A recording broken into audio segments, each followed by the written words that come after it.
కేసీఆర్ జపం చేయడం diversion tactics తప్ప, హెడ్లైన్ మేనేజ్మెంట్ డెడ్లైన్ మేనేజ్మెంట్ తప్ప చేసిందేంది ఇప్పటి వరకు ఈ రాష్ట్రంలో ఏ వర్గానికి నువ్వు చేసిందేంది నేను అడుగుతా ఉన్నా. అందుకే పెద్దలు చెప్తారు, పంది ఎంత బలిసినా నంది కాదు. నువ్వు ముఖ్యమంత్రి కావచ్చు, ఇంకో 3 ఏళ్ళు ఉండొచ్చు, మురిపంగా డబ్బుల మూటలు దోచుకుంటూ ఉండొచ్చు, కానీ ఎన్నటికీ నీ బతుకు ఒక పెండ పురుగులోని పురుగు బతికే తప్ప నీది ఎన్నటికైనా కూడా కేసీఆర్ స్థాయి కానీ ఆ ముఖ్యమంత్రి పదవికి ఉండే ఒక గౌరవాన్ని కానీ. గతంలో మహామహులు ఆ పదవిని అధిష్ఠించారు. ఓ విజయభాస్కర్ రెడ్డి గారు, ఓ ఎన్టీ రామారావు గారు, ఒక రాజశేఖర రెడ్డి గారు, ఓ చంద్రబాబు నాయుడు గారు, ఓ కేసీఆర్ గారు. వాళ్ళు ఆ పదవికి ఎక్కిన తర్వాత ఎంత హుందాగా వ్యవహారం చేశారు. ఒక రోషయ్య గారు ఎంత హుందాగా వ్యవహరించారు. మీరెంత నికృష్టంగా వ్యవహరిస్తున్నారు. ఇది రాష్ట్రమే కాదు, దేశం మొత్తం గమనిస్తూ ఉంది. నేనేదో లోకేష్ని కలిసినట్టు అర్ధరాత్రి పోయి మేమేం చేసినా బాజాప్తా చేస్తాం, బేజాప్తా చేయాల్సిన కర్మ మాకు లేదు.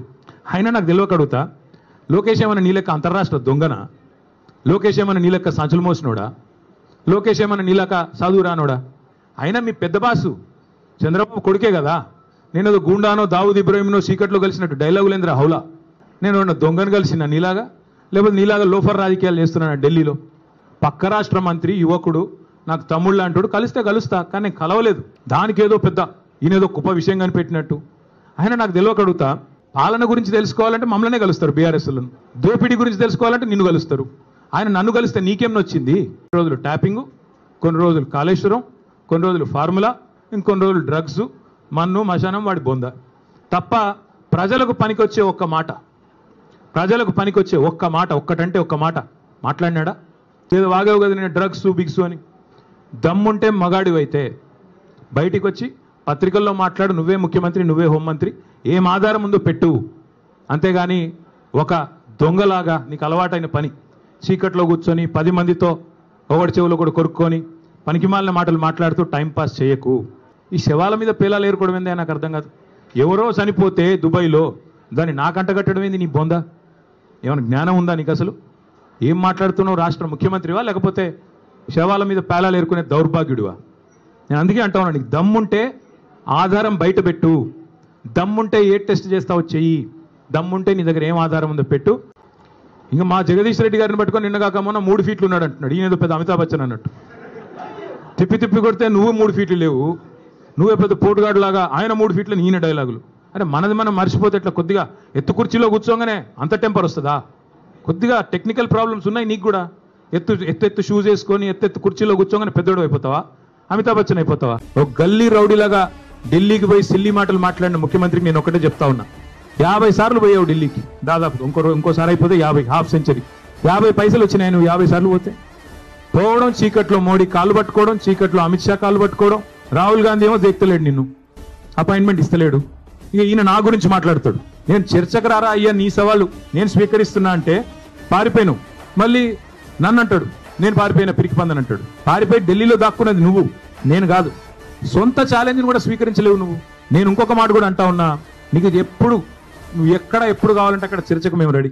నేను రేవంత్ రెడ్డిని అడుగుతా ఉన్నా, సూటిగా అడుగుతా ఉన్నా, దమ్ముంటే మగాడు అయితే చెప్పు, నీ సీటుకు ఎవడెసరు పెడతాడో అని చెప్పి, నీ సీటుకి ఎవడెసరు పెడతాడో అని చెప్పి ఇవాళ డిప్యూటీ సీఎం బట్టి విక్రమార్క, అదేవిధంగా రెవెన్యూ మంత్రి పొంగులేటి, అట్లాగే ఉత్తమ్ కుమార్ రెడ్డి ఇరిగేషన్ మంత్రి, వీళ్ళ ఫోన్లు నువ్వు ట్యాప్ చేయట్లేదా? ఈరోజు చెప్తావా? నీ మనవాడి మీద ఒట్టేసి చెప్తావా బయటకు వచ్చి నేను వీళ్ళ ఫోన్లు ట్యాప్ చేయట్లేదని?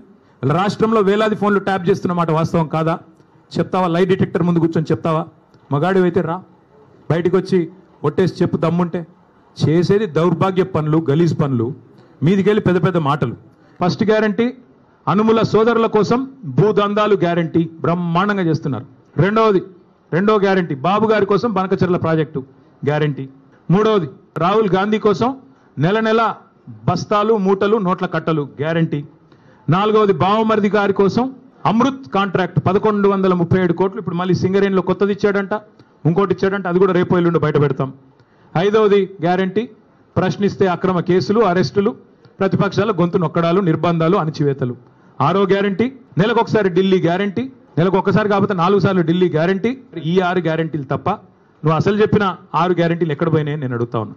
ఆయన కుటుంబ సభ్యులకి విజ్ఞప్తి చేస్తా ఉన్నా, రేవంత్ రెడ్డి గారి కుటుంబ సభ్యులకి, కాన్వాయ్లో తిరగడం, సెటిల్మెంట్లు చేయడం, బెదిరించి చందాలు గుంజుకోవడం ఇది ఒకటే కాదు. ముఖ్యమంత్రి గారి కుటుంబం మీరు. మీవాడు ఒక మానసిక రుగ్మతతో బాధపడతా ఉన్నాడు. ఎప్పుడు బట్టలు చింపుకొని రోడ్ల మీద పిచ్చోళ్ళలాగా పరిగెడతారని మేము కూడా కంగారు పడతా ఉన్నాం. చూపెట్టండి డాక్టర్లకి. వాటాల సంగతి తర్వాత చూసుకోవచ్చు. ముందు పిచ్చోడైపోయి బట్టలు చింపుకొని రోడ్ల మీద పరిగెత్తేలాగా ఉన్నాడు. మరి ఆ దరిద్రం రాష్ట్ర ప్రజలు చూడకముందే దయచేసి ఒక మానసిక ఆసుపత్రికి తీసుకొని పోయి